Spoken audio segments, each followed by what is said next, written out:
What's going on, Packers fans? Aaron Nagler here, joined by a very special guest and one, Cody Alexander from Match Quarters. You can find his stuff all over the place, Substack, YouTube. He's got a podcast now. Cody, how are you, man?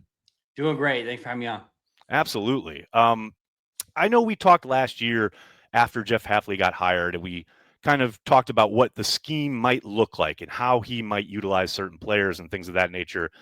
Well, now a year later, we've got a whole season's worth of tape, and it feels like, we've gotten quotes from Halfley and we've heard from Matt LaFleur regarding what they did last year and what they're hoping to do next season. We here at Cheesehead TV just talked to Brian Gutekunst a little bit about, the steps the defense might be able to take. And I wanted to talk to you, someone who's really kind of in the weeds, in the kind of the minutia of defensive football, about what Halfley did last year and what it might look like going forward with, a few additions in both free agency and the draft.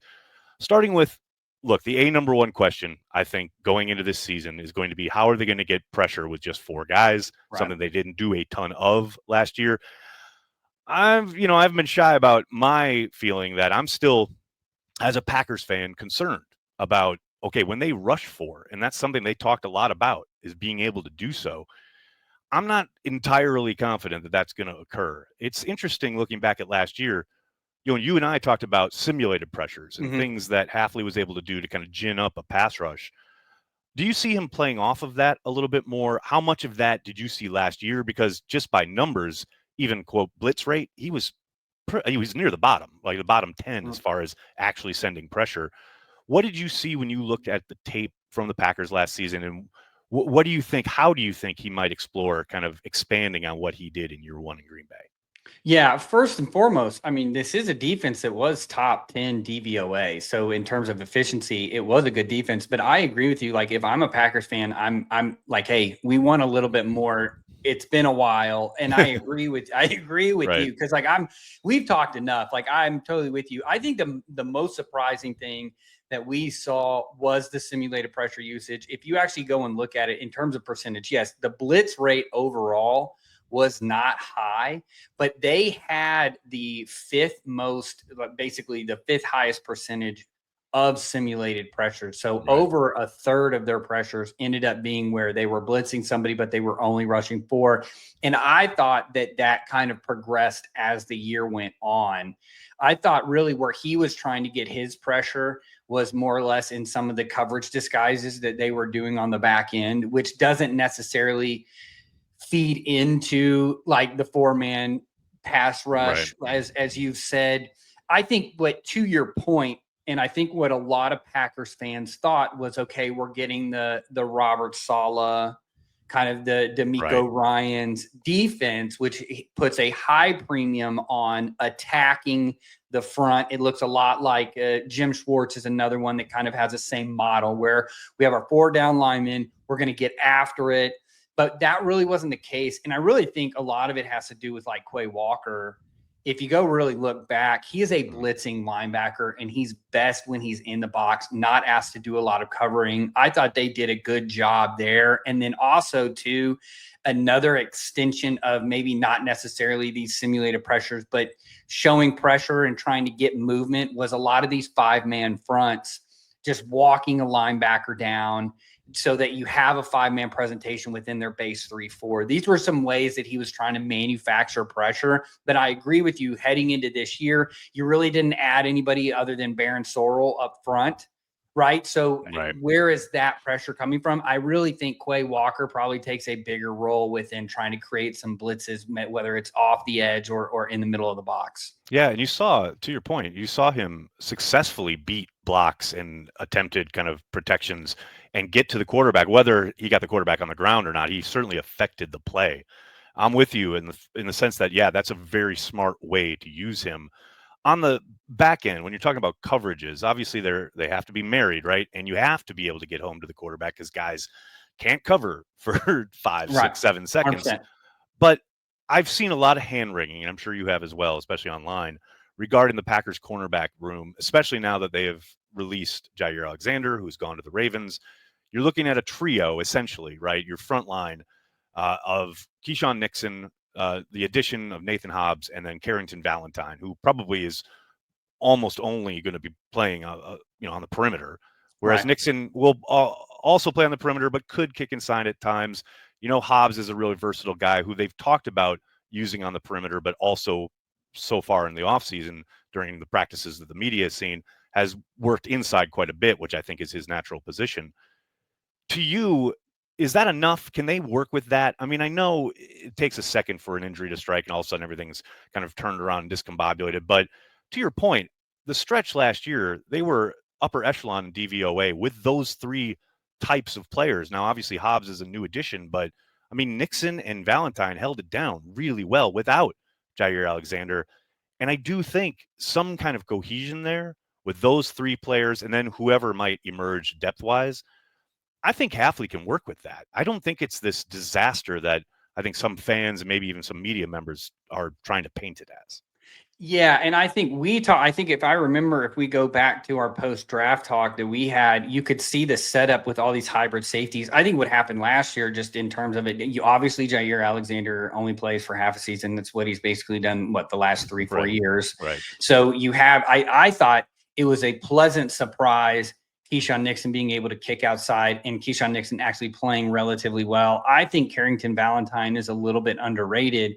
But what you're seeing from what they did, and the reason why I bring up the draft class last year is what you're seeing what they did with all those safeties that they brought in. Right. And then you see that they bring in a guy like Hobbs. They already have a guy like Keyshawn Nixon. There's a lot of flexibility within the back end to create matchups. We can go true nickel and have a third corner out there if we need to. Bullard was really good at the slot. And in fact, I would probably argue very first snap of 2025, we probably have nickel out there, and it's probably big nickel, and it's probably three safeties, and it's probably Evan Williams and McKinney back, and you have Bullard in the slot.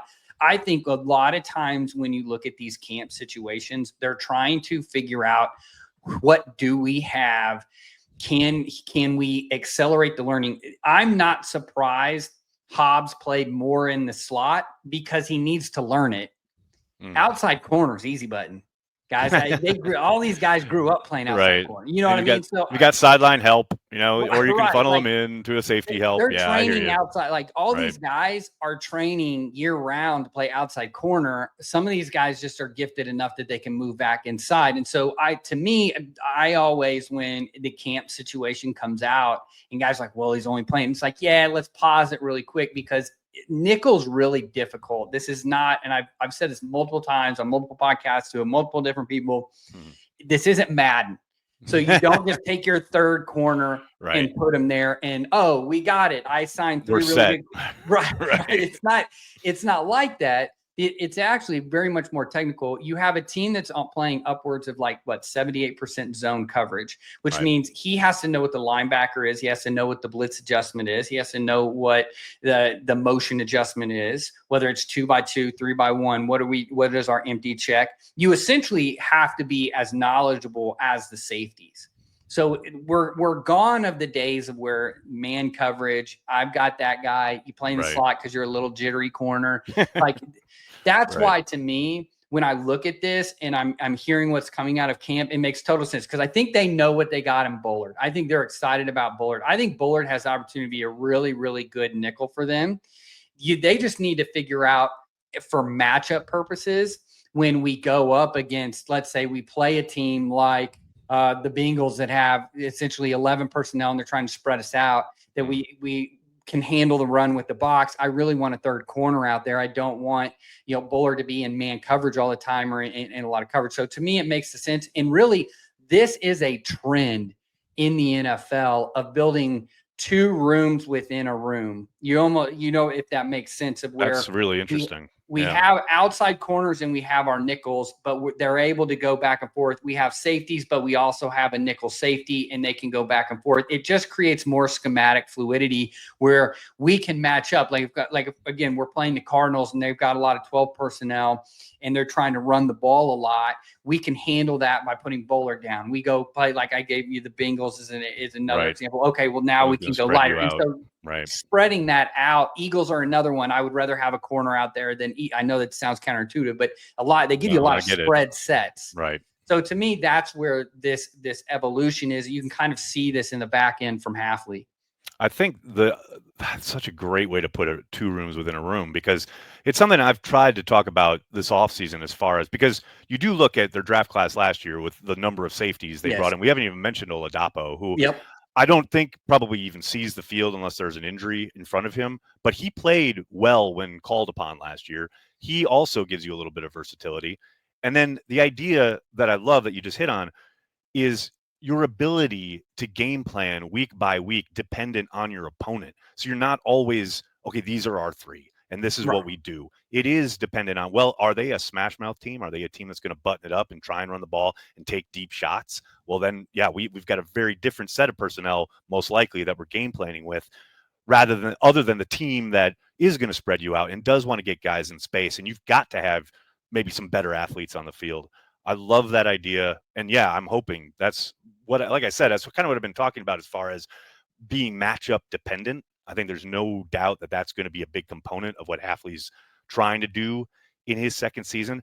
Is there something to, I don't want to say simplifying, because there's no doubt that they'll have a lot of opportunity, both, have had a lot of opportunity this offseason to streamline things and or work on things when they get to camp, because we did see how they were very effective the opening of games, right? Like Right. almost season long. That was not an issue until an injury struck. Yes. And then Matt LaFleur mentioned this on a couple of occasions as far as how, after an injury struck in the secondary in particular, there was a cascading effect where guys really, like Bullard was a really good example, who played very well down in the slot, but then because of an injury had to go kick back up to safety and had his problems in coverage, certainly. Is there something to the idea that, it's year two in the system, you're going to have a lot more kind of banked reps, so to speak, where maybe if an injury strikes, you aren't kind of left out to, oh gosh, we've got to put a guy where maybe he's not very comfortable, hasn't had a ton of reps that week, but we've got a system now that, again, we're 2 years into it, where maybe we won't see quite as many of those kind of problems prop up if there is an injury. Right. Everybody's the year two, but I also think too what they did with bringing in Hobbs, who's a hybrid guy, can play in and out, answers a lot of those questions too, because it's like, okay, well, if Evan Williams, who tends to, he got injured last year, right? Bullard has to go back. We're kind of in a bind. Well, I don't want to move Keyshawn Nixon out because, well, Jair's hurt too, so we don't have a lot of. So you can see where it's like, what if we brought in a guy that can kind of play both ways there? We already have this. If Williams goes down, we can kind of survive with it. We know we can survive with Bullard on that, but then we're not losing our nickel position and putting ourselves in a bind by putting guys in positions that might not necessarily be successful. Because when I was watching the Packers this past year, that tended, you could tell, like, okay, when you started compounding, like this was a steaming, right? It was just really high, kind of rolling at the beginning, and it just kind of puttered in that middle part. Then they kind of ramped up, but by that time it was kind of a little too late. And so to me, I agree with you, and it makes a lot of sense when you look at it and you understand schematically what the Packers are trying to do, and then you match it with the movements that they made last year, and then okay, they answered the problem with we got rid of the Jair problem, we got rid of Stokes. We still have to have depth, but we need depth in a guy that is hybrid and not necessarily we need an outside corner. And then now we can, like you even mentioned, Oladapo, hopefully he played well. Well, now it's year two. You would expect him to be able, if in a pinch, if they need to keep Bullard down, maybe he can play back, or maybe he can play down. There's different ways. So in year two, I agree with you. The hope to me, and probably what will happen, is that they've actually added depth just because they've done it the right way at corner. And then now these young guys should be experienced enough to be able to step in and play. When you look at the Halfley scheme and what he's asked of the safeties and the corners, something we heard a lot last season when we were kind of just getting to know what Halfley was going to be all about. We heard Matt LaFleur mention a lot. It's a vision-based defense. And we saw evidence of that at times throughout the season, especially when it came to eyes on the quarterback and breaking on footballs. We saw Keyshawn with a big interception in Detroit. Off of that, Jair Alexander's last interception in a Packers uniform, eyes on the quarterback, gets that pick six. Can you explain to people what that means as far as you're talking about this isn't Madden. I think most people, when they think of secondary play and the job that the corners and the safeties are tasked with, it's okay, you've got this guy in man, whatever. Right. Or if you are in zone, it's you've got whoever comes into the zone. Obviously, there's all sorts of levels to this, but can you just explain briefly what that means? Because I've gotten a lot of questions over the course of the season, and I have somewhat of an ability to kind of understand what they're talking about, but I would suspect you have probably a better ability of kind of illustrating what that means. Yeah, so we'll go from simplest to most complex. And so the simplest way is just spot drop zone, which is what really has been the main way teams have played probably until about Pete Carroll started doing some zone match, which we'll get to in a second. But spot drop means I'm literally dropping to a spot on the field and then I'm playing with vision. The secondary is going to play top down, whether it's cover 3 or whether it's cover 4. The problem you get with spot drop is that against some of these spread sets, you're not matching the routes. So if you don't get enough depth, if you don't have a backstop somewhere, like if you're running country cover 3, which is the coach speak for spot drop cover 3, country cover 3, what's the beater? It's the deep over routes, right? So once we get that deep over route, my linebacker, maybe they add in, modern football play actions, everything, right? So they add in play action. He's now up near the line of scrimmage. He doesn't get that extra 5 yards that he would on a regular passing down. That it's pitch and catch for the quarterback. So then the next step is teams decided, well, let's start playing some zone match, right? So spot drop is, if you've ever heard of like vision break, that's what that is we're dropping to a spot. I'm getting vision on the quarterback. I'm breaking on the ball from that. Zone match is what you mentioned, which is like I am getting to an area.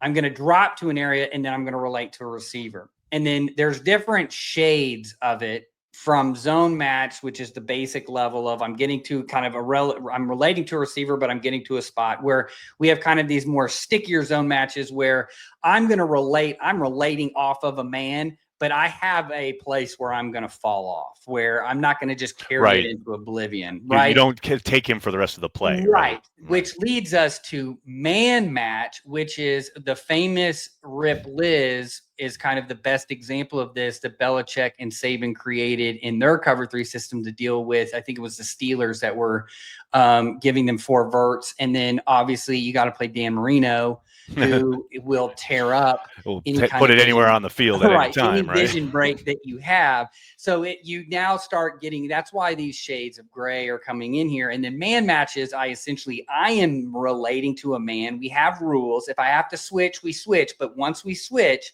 or once my man determines I have him, I go with him no matter what.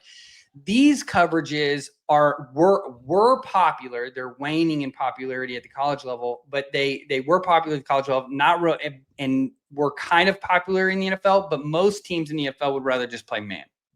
Right. So going back, if I play man coverage, I want to play some sort of a vision break or a really zone centric match because we're playing sticky on man, but then I just kind of want to get out. It changes the way that the quarterback sees things. And so there's different levels to it. So what he is telling you, and it really is apparent because this is a big Tampa 2 team. I know that this sounds crazy because it's not like Tampa 2 from 20 It's funny though, because you look at the breakdowns, right? And I was shocked, as far as everything they talked about last summer didn't really materialize throughout the year, but I get it. They were reacting to what they were able to do and they were unable to do. So they went that route, but you're right. It sounds weird given everything we heard when Halfley was hired.